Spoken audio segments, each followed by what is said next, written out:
Hi, I'm Selah. People always told me I had my father's eyes and smile, which I guess was a problem for some people in my family. Not that I realized it back then. I was just trying to get through my senior year of high school without drama. Selah, can you help me with my math homework? My younger sister Vanessa called from the dining room.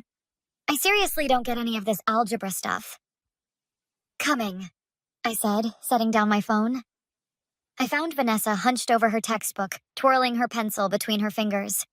I slid into the chair next to her. What's giving you trouble?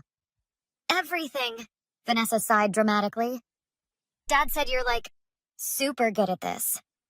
I'm decent, I said, scanning the problems. Here, let me show you how to approach these. As I walked her through the equations, Mom appeared in the doorway, arms crossed. She watched us with that look, the one that made me feel like I'd done something wrong just by existing. Vanessa, didn't you say you had cheer practice today? Mom asked, her voice sharp. That's tomorrow, Vanessa replied without looking up.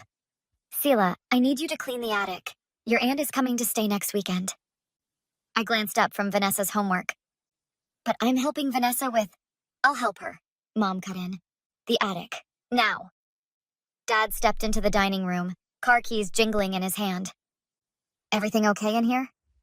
Perfect, Mom said, her voice instantly softening. Selah's going to clean the attic for Aunt Caroline's visit. Dad frowned. That seems like a big job. I can help this weekend. No need, Mom insisted. Selah doesn't mind, do you, honey? The way she stared at me left no room for argument. Sure, Mom. Dad kissed my forehead. Don't work too hard up there. I'll be back from my business trip on Sunday. After he left, Mom's smile vanished. The ladder's already down, and take these boxes up while you're at it. I trudged up the narrow steps, boxes in hand. The attic was dusty and hot, even in early spring. I'd been working for about 20 minutes when I heard footsteps on the ladder. How's it going? Vanessa appeared, glancing around the cluttered space. Dusty, I replied, wiping my forehead. Did you finish your homework? Mom said to leave it for later. Vanessa picked up an old photo album. Hey, this is full of pictures of Dad and some lady who's not Mom. I peered over her shoulder. That must be his first wife, the one who died. He never talks about her. Mom hates when anyone brings her up, Vanessa whispered. Says it's disrespectful. The ladder creaked. We both jumped. What are you doing up here? Mom stood at the entrance, her face unreadable. Just helping Selah, Vanessa said quickly. I found these photos, I added, holding up the album. Is this Dad's first? Mom snatched the album from my hands. That's not your business. Vanessa, go downstairs. After Vanessa scrambled down the ladder, Mom turned to me. You just can't help yourself, can you? What do you mean? Always digging, always trying to be the center of attention. Her voice was eerily calm, just like at Vanessa's recital last week, wearing that dress, doing your hair that way. I was just supporting her. Everyone was looking at you instead of her. Her big moment, and you had to outshine her. Mom, that's crazy. The slap came so fast I didn't see it coming. My cheek stung as Mom grabbed my arm. I've had enough of your attitude. Maybe sometime alone will teach you to think about someone besides yourself. Before I could react, she shoved me backward. I stumbled over a box, falling hard. By the time I got to my feet, she was already at the ladder, pulling it up. Mom, what are you doing? Teaching you a lesson about family loyalty, she said, her face framed in the square opening. Maybe when you come out, you'll think twice about trying to look prettier than your sister. The attic door slammed shut with a terrible finality. Mom! I screamed, pounding on the floor. Let me out! Mom! But all I heard was the deadbolt sliding into place. The first day was the worst. I screamed myself hoarse, but nobody came. There was a small window, but it was too small to climb through, and we lived too far from neighbors for anyone to hear me. On the second day, I found an old water jug and some forgotten Halloween candy. It wasn't much, but it kept me going. Dad called my phone that night, but Mom had taken it before locking me up. I heard the muffled ring from somewhere downstairs. Would he believe whatever story she told him? On the fourth day, the attic door opened. I rushed over, hope surging, only to see Vanessa's frightened face. Selah? She whispered. Are you okay? Vanessa, thank God. Get me out of here. She climbed up hesitantly, carrying a shopping bag. I brought you some food and water. And your charger, but there's no outlet up here. Vanessa, you have to help me get out, I pleaded, grabbing the supplies. She looked over her shoulder nervously. Mom said you're being punished for going through Dad's private things. What? That's a lie. We found those photos together, remember? Vanessa bit her lip. She said you were trying to cause trouble, that you're jealous of me. And you believe that? I stared at her incredulously. Vanessa, she locked me in an attic for days. This isn't normal. I know, she whispered. But when I said that, she got really scary. Said if I told anyone, she'd send me to live with Grandma in Idaho. Listen to me, I said, grabbing her hands. When Dad gets home, he's not coming back until Wednesday now. His trip got extended. My heart sank. Then you need to call someone. Aunt Caroline, one of my friends, anyone. Mom took your phone. She's telling everyone you went on a school trip. What about Mrs. Henderson next door? She'd help. Vanessa shook her head. Mom's watching me like a hawk. Then call the police. This is kidnapping, Vanessa. Before she could respond, a voice called from downstairs. Vanessa? Where are you, sweetie? I have to go, Vanessa whispered, panic in her eyes. I'll try to come back tomorrow. After she left, I sat in the dim light, processing what she'd said. Mom was systematically isolating me, creating a cover story. This wasn't an impulsive act. It was calculated. 2 days later, Vanessa returned with more supplies and news. I talked to Tyler after school, she said, referring to my best friend. He knew something was wrong when you missed the calculus test. Did you tell him what happened? Not exactly, but I gave him this. She handed me a slip of paper with an address. It's where Dad's staying for his business trip. Tyler's going to email him that you're in trouble. Thank you, I whispered, clutching the paper. Vanessa, what Mom's doing isn't just wrong. It's illegal. I know, she said quietly. I found something else too. She pulled out her phone and showed me a video. I was looking through Mom's desk for your phone and found her journal. There's scary stuff in there. About how much you look like Dad's first wife. How it torments her. She needs help, Vanessa. I recorded some of the pages, she continued, and I took these. She handed me several photos of my condition in the attic. Evidence, like on those crime shows.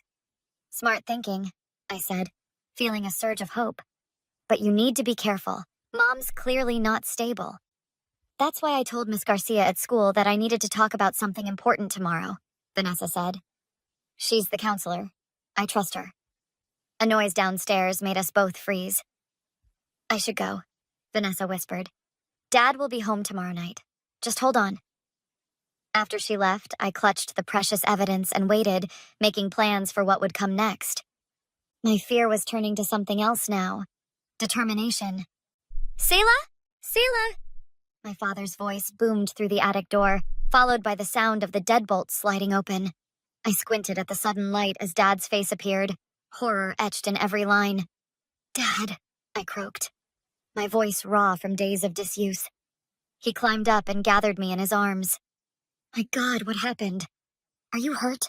His hands trembled as he checked me for injuries. Mom locked me up, I said, the words sounding surreal even to my own ears. 6 days ago. Eleanor!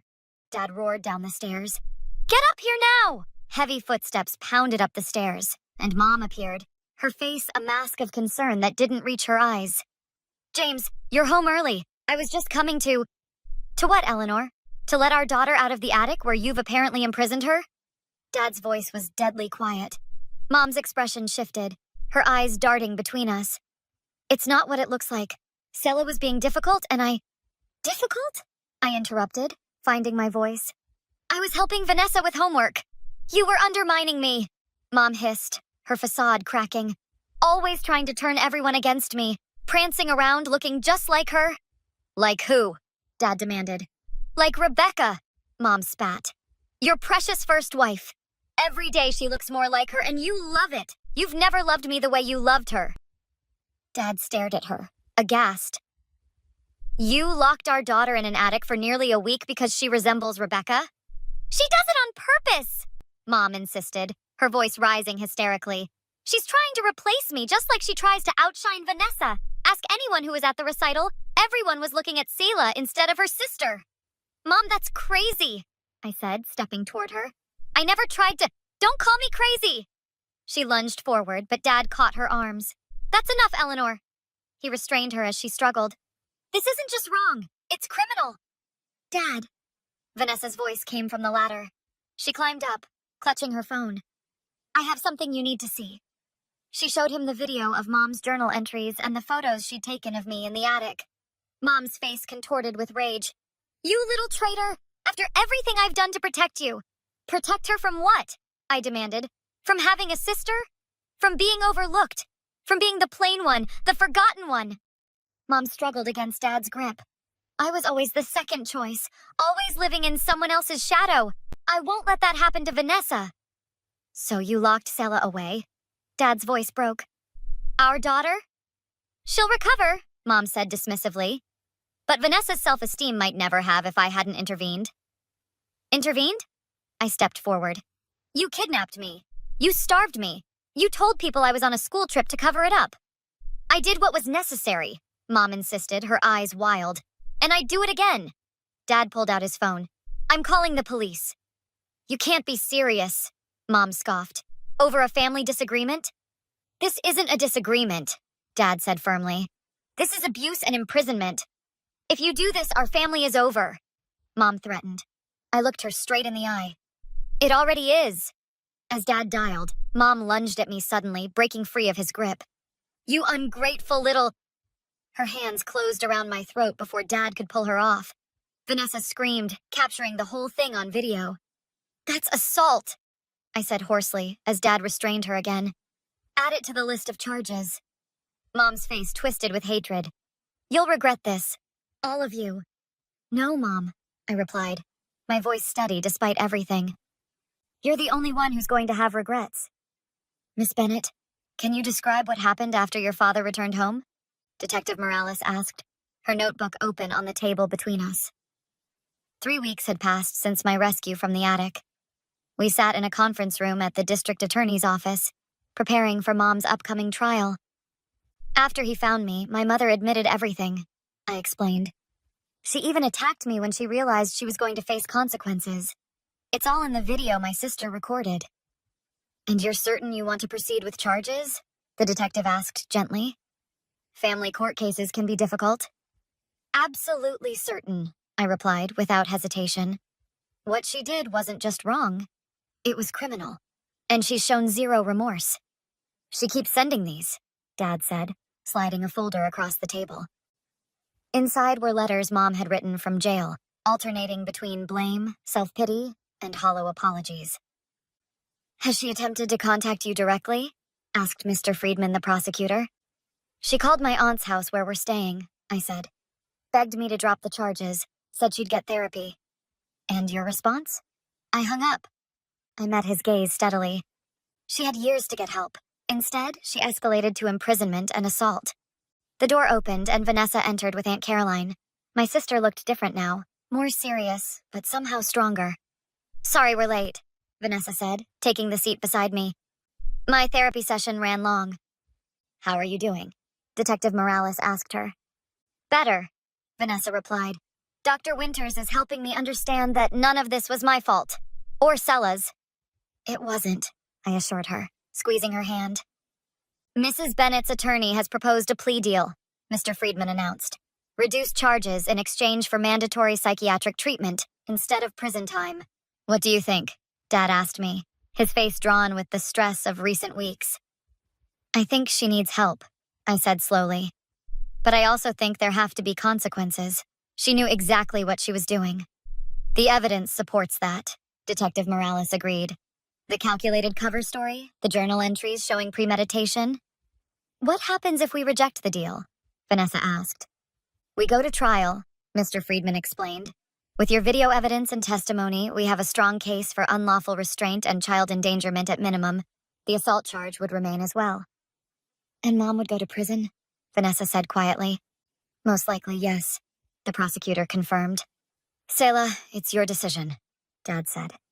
You're the one she hurt most directly. I took a deep breath. I want the full charges. No deal. 2 months later, we sat in the courtroom as the verdict was read. Mom stared straight ahead as guilty echoed through the room on all counts. As the bailiff led her away, she stopped beside our bench. Sela, she said, her voice eerily calm. I hope someday you'll understand and forgive me. I met her gaze without flinching. I understand perfectly, and I will never forgive you. Later that evening, Tyler, my best friend, joined us for dinner at Aunt Caroline's house where we were still staying. How are you holding up? He asked as we sat on the porch after eating. Better than I expected, I admitted. It's like a weight's been lifted. You're the strongest person I know, Tyler said. Most people wouldn't have had the courage to see this through. Dad stepped onto the porch, followed by Vanessa and Aunt Caroline. The real estate agent called, Dad announced. Our offer on the house near campus was accepted. That's awesome, I said, feeling a genuine smile spread across my face. Fresh start. For all of us, Vanessa added, sitting beside me. I still can't believe I'll be starting high school somewhere new. You'll do great, I assured her. And I'll only be 20 minutes away at college. We're going to be okay, Dad said, his arm around Aunt Caroline's shoulders. Their growing closeness over recent months had been an unexpected silver lining. Better than okay, I corrected him. We're going to thrive. As the sunset painted the sky in shades of pink and orange, I thought about how quickly life could change. Sometimes for the worse, but sometimes, if you fought hard enough, for the better. Hey guys, I said, looking at my small but mighty family circle.